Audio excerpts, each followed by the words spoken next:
Bismillahirrahmanirrahim. Wa ataakum min kulli ma sa'altumuh wa in ta'uddu ni'matallahi la tuhsuha innal insana lazalumun kafar. Wa in qala Ibrahim rabbi ij'al hadzal balada amina rabbi ij'al hadzal balada amina wajnubni wa baniya an na'budal asnam rabbi innahunna adlalna katsiran minan nas faman tabi'ani fa innahu minni wa man 'asani fa innaka ghafurur rahim. Allahu akbar. Bismillahirrahmanirrahim. Inna Ibrahima kana ummatan qanitan lillahi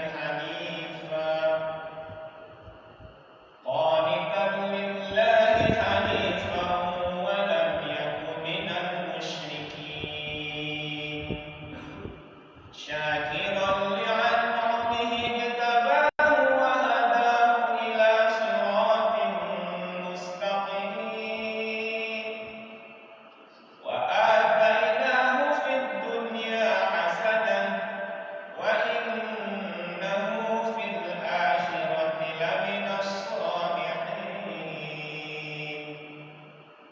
Thumma awhayna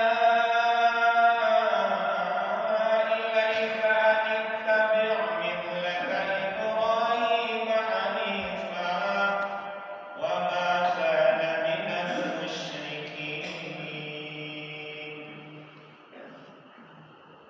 Sadaqallahu. Bicara tentang tauhid, masih melanjutkan tema tauhid. Maka kita ingat pelajaran pengajaran tentang Nabi Ibrahim. Bicara haji, pengajaran Nabi Ibrahim. Bicara kurban, juga bicara Ibrahim. Istilahnya Nabi Ibrahim. Apa pelajaran pengajaran yang disampaikan oleh Nabiullah Ibrahim? Kita akan baca beberapa ayat yang berkaitan dengan pengajaran yang disampaikan oleh Nabi Ibrahim. Yang pertama tadi dibaca di surat Ibrahim ayatnya 34. Dari ayat sebelumnya sebetulnya kita baca dari ayat 32. Allahul ladzi khalaqas samawati wal arda wa anzala minas samaa'i maa'an fa akhraja bihi minats thamarati rizqan lakum wa sakhkhara lakumul fulka litajriya fil bahri bi amrihi wa sakhkhara lakumul anhar. Allah lah yang telah menciptakan langit dan bumi dan menurunkan air hujan dari langit. Kemudian Dia mengeluarkan dengan air itu berbagai buah-buahan menjadi rezeki untukmu, dan Dia telah menumbuhkan bahtera bagimu supaya bahtera itu berlayar di lautan dengan kehendaknya, dan Dia telah menumbuhkan pula bagimu sungai-sungai.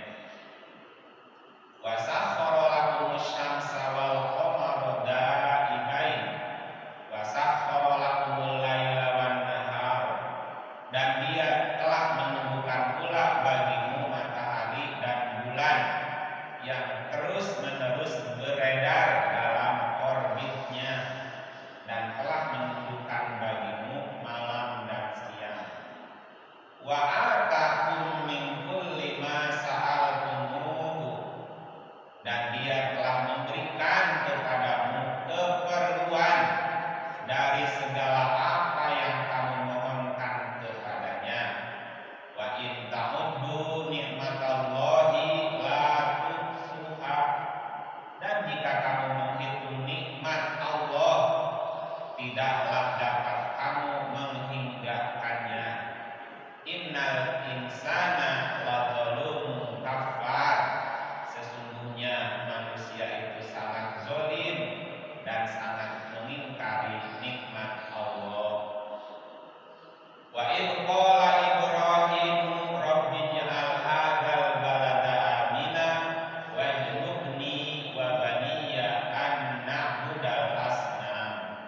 Dan ingatlah ketika Ibrahim berkata, ya Rabb, jadikanlah negeri ini negeri yang aman, dan jauhkanlah aku beserta anak cucuku dari menyembah berhala-berhala. Banyak berhala. Rabbi innahunna adlalna katsiran minan nas faman tabi'ani fa innahu minni wa man asani fa innaka ghafurur rahim. Ya Tuhanku, sesungguhnya berhala-berhala itu telah menyesatkan kebanyakan dari manusia. Maka barang siapa yang mengikutiku, maka sesungguhnya orang itu termasuk golonganku. Dan barang siapa yang mendurhakai aku, maka sesungguhnya Engkau Maha Pengampun lagi Maha Penyayang. Kita lanjut surat An-Nahl. An-Nahl surat 16.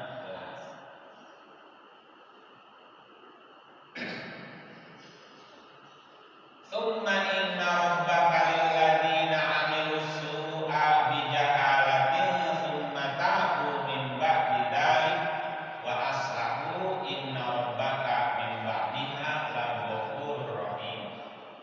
Kemudian sesungguhnya Tuhanmu mengampuni bagi orang-orang yang mengerjakan kesalahan karena kebodohannya. Kemudian mereka bertaubat sesudah itu dan memperbaiki dirinya. Sesungguhnya Tuhanmu sesudah itu benar-benar Maha Pengampun lagi Maha Penyayang. Inna Ibrahim, sesungguhnya Ibrahim kana ummatan qanitan lillahi hanifa wa lam yakun minal musyrikin. Sesungguhnya Ibrahim adalah seorang imam yang dapat dijadikan teladan lagi patuh kepada Allah dan hanif, dan sekali-kali bukanlah dia termasuk orang-orang yang musyrik mempersekutukan Allah. Syakiran li'an'umih, lagi yang mensyukuri nikmat-nikmat Allah. Ijtabahu wa hadahu ila siratin mustaqim, Allah telah memilihnya dan menunjukinya kepada jalan yang lurus. Wa atainahu fid dunya hasanah wa innahu fil akhirati laminas sholihin, dan kami berikan kepadanya kebaikan di dunia, dan sesungguhnya di akhirat dia termasuk orang-orang yang soleh. Tsumma auhayna ilaika anittabi' millata Ibrahim hanifa wa ma kana minal musyrikin. Kemudian kami wahyukan kepadamu Muhammad, ikutilah millah Ibrahim yang hanif, dan bukanlah dia termasuk orang-orang yang musyrik. Dia tidak termasuk orang-orang yang mempersekutukan Allah. Yang diulangnya bahwa Ibrahim bukan orang yang mempersekutukan Allah, bukan orang-orang musyrik. Apa yang menjadi penyebab seseorang itu musyrik adalah karena jahil, karena kebodohan, karena tidak tahu. Ya, jadi penyebab orang itu musyrik adalah karena tidak tahu, karena kebodohan. Tapi kalau karena kebodohan masih dimaafkan. Surat 9 ayat 6. Wa in ahadun minal musyrikin istajaraka fa'ajirhu hatta yasma'a kalamallahi thumma ablighu ma'mana dzalika bi annahum qaumun la ya'lamun. Dan jika seorang di antara orang-orang musyrik itu meminta perlindungan kepadamu, maka lindungilah ia supaya ia sempat mendengar firman Allah. Kemudian antarkanlah ia ke tempat yang aman baginya. Demikian itu disebabkan mereka kaum yang tidak mengetahui. Karena mereka kaum yang tidak mengetahui, kaum yang jahil, kaum yang bodoh itulah yang menjadi penyebab mengapa mereka mempersekutukan Allah, mengapa mereka musyrik. Artinya jika kita tidak tahu, bodoh tentang firman-firman Allah, bisa saja kita juga terjebak di dalam kemusyrikan. Makanya jangan musyrik. Supaya tidak musyrik, jangan bodoh. Supaya nggak bodoh, dengar firman Allah. Ya, pertanyaannya, memangnya kalau musyrik kenapa? Emang kalau musyrik kenapa emang? Sekarang orang gitu nanya. Kalau musyrik kenapa? Biarin yang nih kasih tahu ya. Jika kita ini musyrik, maka seluruh amalan kita nol. Amalan kita nihil. Amal kita dihapus. Ada catatannya. Capek gawe teka pake. Suratnya surat 6, 68.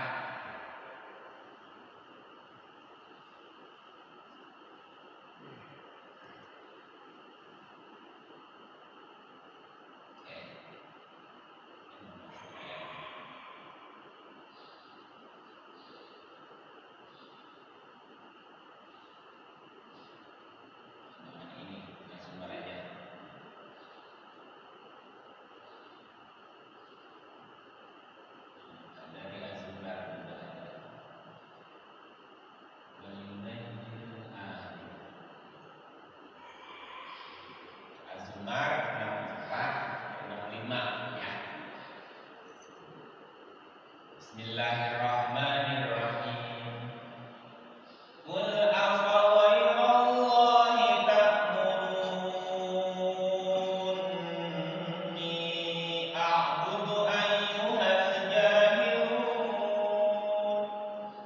Wa laqad uhiya ilayka wa ilal ladzina min qablika la in asyrakta la yahbatanna 'amaluk la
Yang kedua, ya ayyuhalladzina amanu innamal musyrikuna najasun fala yaqrabul masjidal harama ba'da amihim hadza wa in khiftum ailatan fasawfa yughnikumullahu min fadlihi insya innallaha alimun hakim. Ya ayyuhalladzina amanu, hai orang-orang yang beriman. Kalau Ustaz Abi Hidayat menerjemahkannya lain. Ya ayyuhalladzina amanu, hai orang-orang yang merasa dirinya beriman.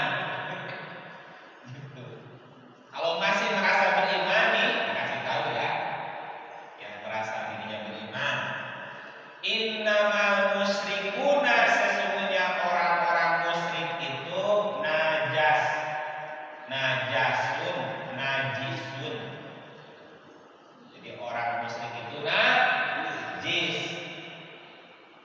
Kita tahunya yang najis itu anjing.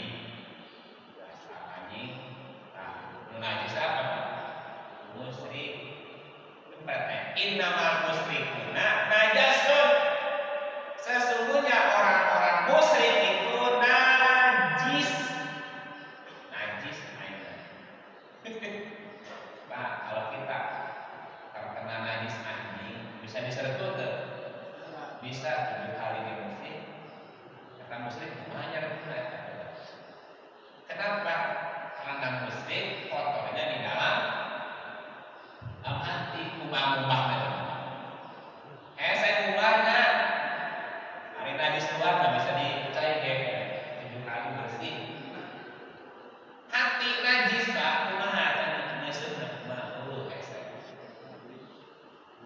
Sesungguhnya orang-orang musyrik itu najis. Yang ngasih tahu Allah lagi. Ketika kita menganggap sesuatu itu najis, mau bersentuhan enggak? Nggak mau lah. Bisa break? Lupa. Bagaimana ketika Allah menganggap diri kita najis? Berarti Allah tidak akan mau bersentuhan dengan sesuatu yang najis. Allah bilang orang musyrik itu najis. Disamperin enggak? Enggak. Maka janganlah mereka mendekati Masjidil Haram sesudah tahun ini. Orang berangkat haji, ya, tapi musyrik Muhammad. Sangaripan mau agak walaupun katanya jemaah haji itu kamu Allah. Tapi kalau bawa musyrik, kalau hatinya musyrik, bawa najis kan, bisa nggak baik? Cuekin, dicuekin, tidak akan digubris, tidak akan digubris. Itu ada di suratnya, surat 25. Kita lihat 25:77.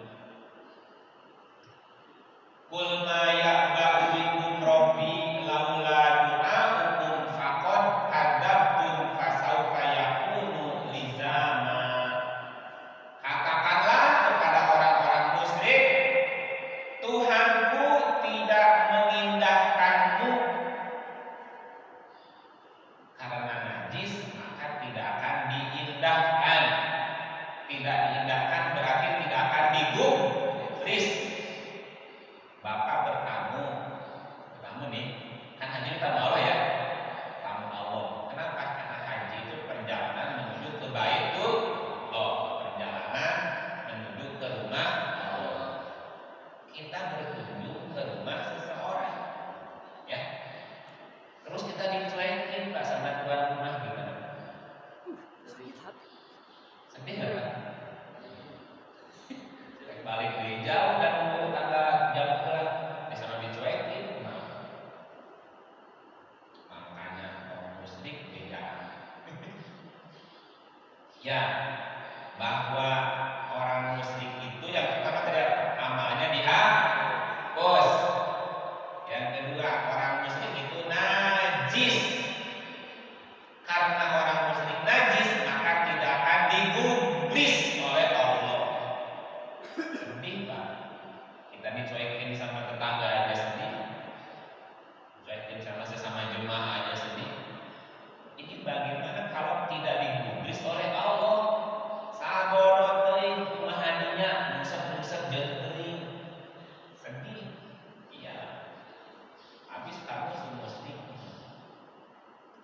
melainkan kalau ada ibadahmu, tetapi bagaimana kamu beribadah kepadanya kalau musyrik.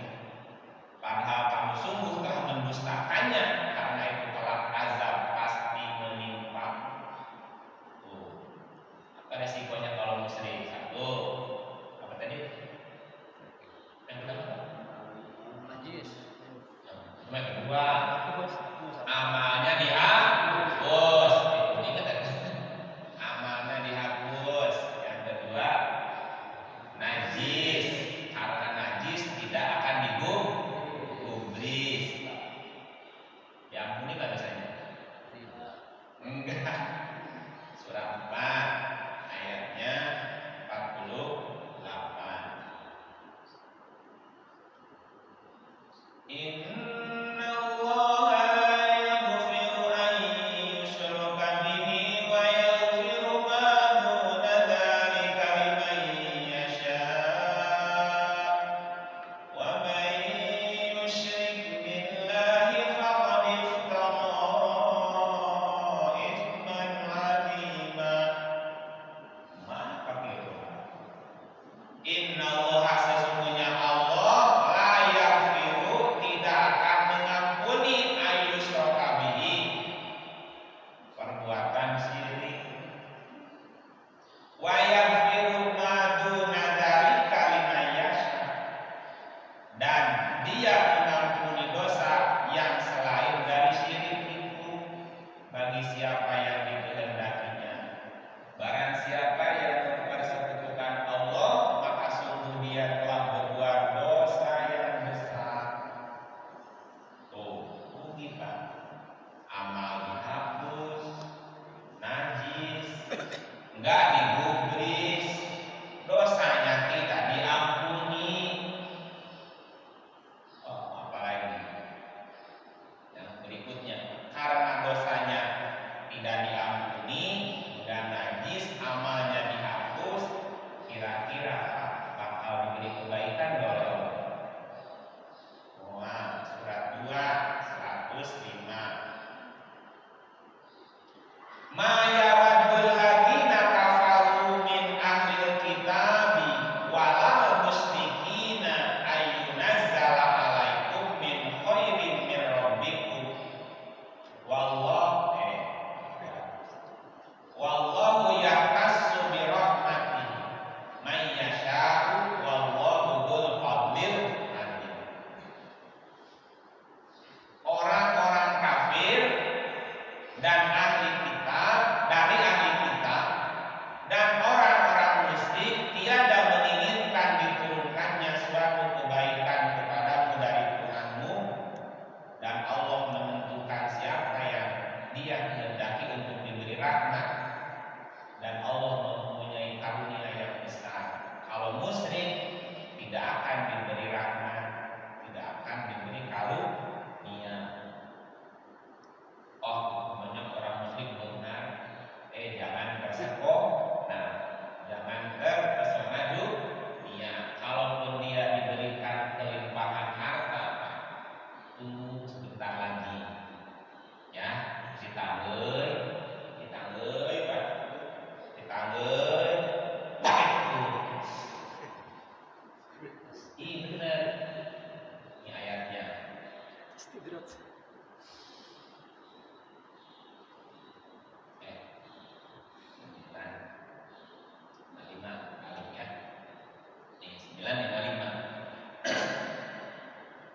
Fala tu'jibka amwaluhum wala auladuhum, innama yuridullahu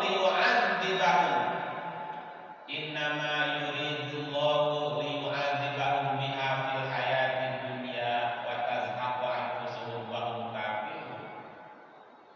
Maka janganlah harta benda dan anak-anak mereka menarik hatimu. Fala tu'jibka, jangan membuatmu takjub, jangan membuatmu kagum.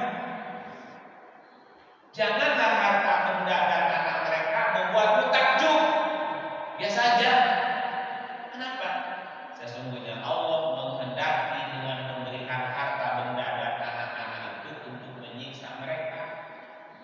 Apa bahkan disungguh disungkun namanya. Ya, dalam kehidupan dunia dan kelak akan melayang nyawa mereka sedang mereka dalam keadaan kafir. Nah, dijeret. Tak korupsi triliunan, lain biji triliunan ratusan deh. Ya Allah, rakyat mantap. Apa ya? Jangan usaha, mesti itu dipotong wae. Paksa. Semuanya harus kumpul di korupsi. Ketuan barokah digret. Nah, kembali ke musyrik. Nah, makanya kita diingetin dalam sholat ya. Itu kan doa Ibrahim suka dibaca dalam kitab tuh ya. Inni wajjahtu wajhiya lilladzi fatara samawati wal arda hanifan wa ma kana minal itu kan doanya Ibrahim. Inna sholati wa nusuki wa mahyaya wa mamati lillahi rabbil alamin la syarika lah wa bidzalika umirtu wa ana minal muslimin. Itu kan ungkapannya Ibrahim. Kenapa sampai diabadikan? Karena eta si musyrik teh bahaya. Musyrik teh bahaya. Jika kita musyrik, amalan kita dihapus, najis, tidak digubris, tidak diampuni dosanya, dan tidak akan diberi rahmat kebaikan dari Allah. Ada berapa lima ya? 5. Tambahin lagi Pak. Kalau kita muslim itu sama nih ayat yang 416.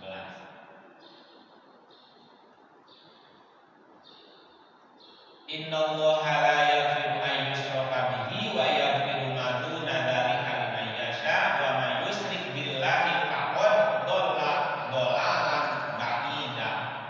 Ya Allah, Tuhan. Sesungguhnya Allah tidak mengampuni dosa syirik dan mengampuni selain Dia, selain dosa syirik bagi siapa yang dikehendakinya. Barang siapa yang musyrik kepada Allah, maka sesungguhnya dia telah tersesat sejauh-jauhnya. Di dalam surat Al-Fatihah ujungnya ghairil maghdubi 'alaihim waladdallin, bukan termasuk orang yang tersesat, dimurkai dan tersesat. Nah, ini mah sesatnya jauh banget. Faqad dhalla dhalalan ba'idan. Jadi orang musyrik itu tersesatnya jauh sekali, sejauh-jauhnya sesat. Saya balik ke mana? Jadi musyrik itu sesatnya jauh. Tambahin surat 41 ayat 6. Qul innama ana basyarum mithlukum yuha ilayya annama ilahukum ilahun wahid fastaqimu ilaihi wastaghfiruhu wa wailun lil musyrikin. Katakanlah bahwasanya aku hanyalah seorang manusia seperti kamu, diwahyukan kepadaku bahwasanya Tuhan kamu adalah Tuhan yang Maha Esa, maka tetaplah pada jalan yang lurus menuju kepadanya dan memohonlah ampun kepadanya, dan kecelakaan yang besarlah bagi orang-orang musyrik. Cilakana lain hiji Pak, lain 2, cilakana 12. Silakan 12 teh Pak, matinya tidak bawa iman, tidak bawa Islam, tidak bawa ihsan. Kenapa? Karena amalannya dihapus tadi. Kenapa 12? Kan rukun iman ayat 6, rukun Islam ayat 5. Jadi berapa? 11. Ihsan hiji. Jadi 12. Itu kata orang ESQ 1, 6, 5. 1, 6, 5 dari jumlahnya 12. 1 ihsan, 6 iman, 5 Islam. Jadi jumlahnya 12.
najis tidak akan digubris.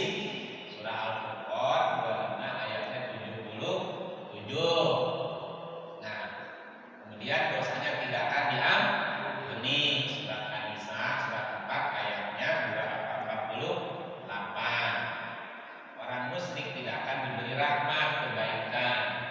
Surah Al-Baqarah ayatnya 105.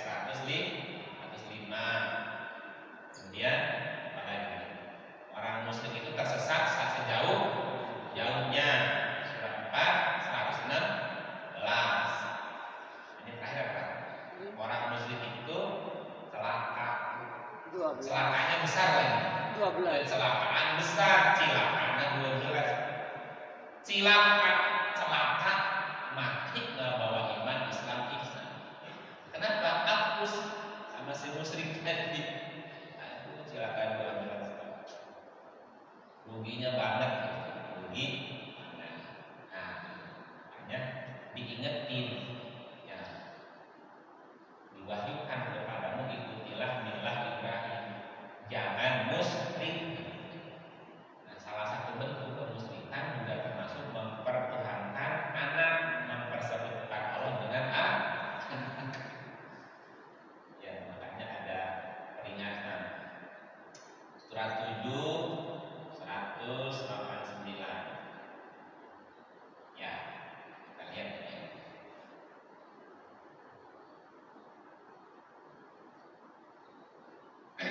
Dialah yang menciptakan kamu dari diri yang satu, dan daripadanya dia menciptakan istrinya agar dia merasa senang kepadanya.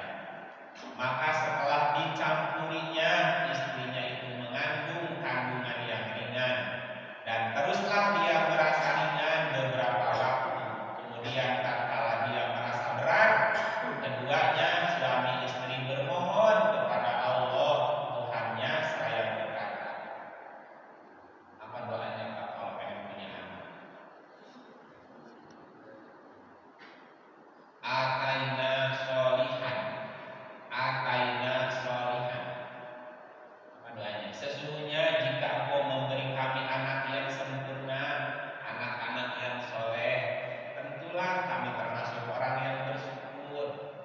Ya Allah ya Tuhan, berilah kami anak yang soleh. Kalau kami diberi anak yang soleh, pasti kami akan bersyukur.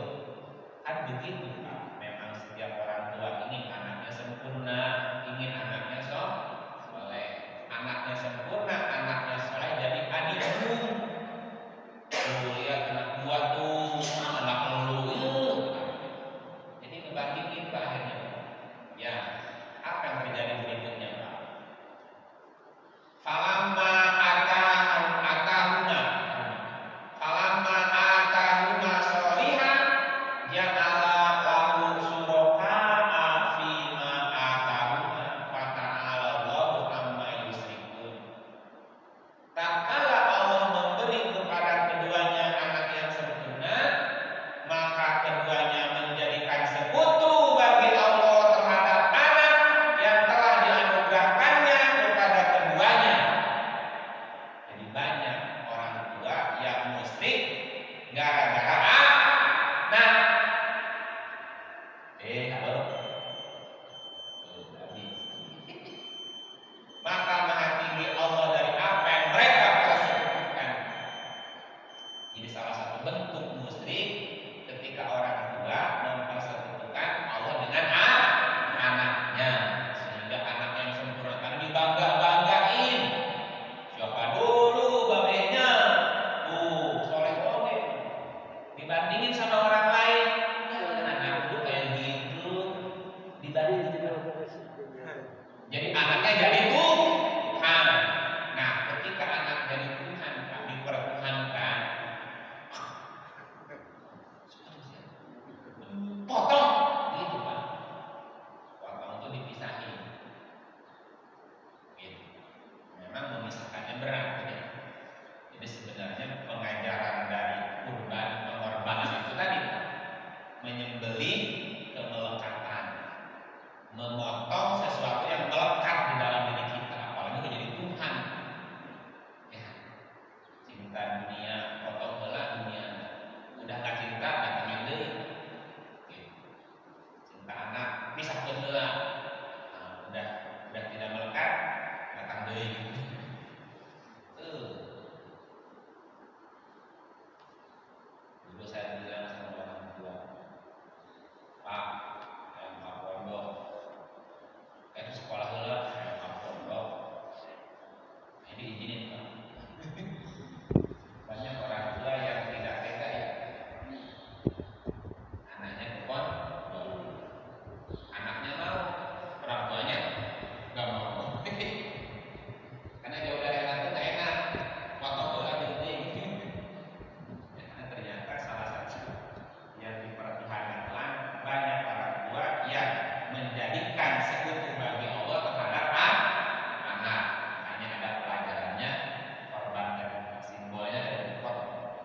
yang berjalan di atas batu hitam di tengah malam. Kelihatan Pak? Kakinya pas dibuka ternyata banyak Pak semutnya Pak. Karena nanti kalau dikupas keluarnya Pak banyak contoh bentuk kemusyrikan tuh banyak. Salah satunya ini kekarasa nyembah anak. Karena kan nanti masih banyak yang lain. Karena ketidaktahuan, tidak sadar ternyata di dalam dirinya banyak musyrik, tidak sadar di atas batu itu banyak semut. Ya di sana semutnya hitam, batunya hitam. Tengah malam makin nggak kelihatan. Tapi kalau pakai cahaya, ya itu makanya harus tahu, harus baca firman Allah. Nanti dibuka ini musyrik, udah tahu, ya tinggal disembunyi. Begitu. Terima kasih. Saya serahkan kembali kepada Terima kasih kepada guru kita Bapak Ustaz Hidayatullah yang telah menjelaskan di pagi hari tentang tauhid khususnya musyrik. Mudah-mudahan semakin kesini kita semakin tahu bahwa musyrik itu adalah dosa yang paling besar. Maka kita harus dijauhi. Mari kita tutup pengajian ini. Sebelumnya kita ucapkan terima kasih kepada guru kita Bapak Ustaz Hidayatullah dan kepada para jemaah yang sudah sama-sama mengikuti pengajian ini. Mari kita tutup dengan bacaan doa. Alhamdulillah, astagfirullahaladzim, subhanakallahumma wa bihamdika, asyhadu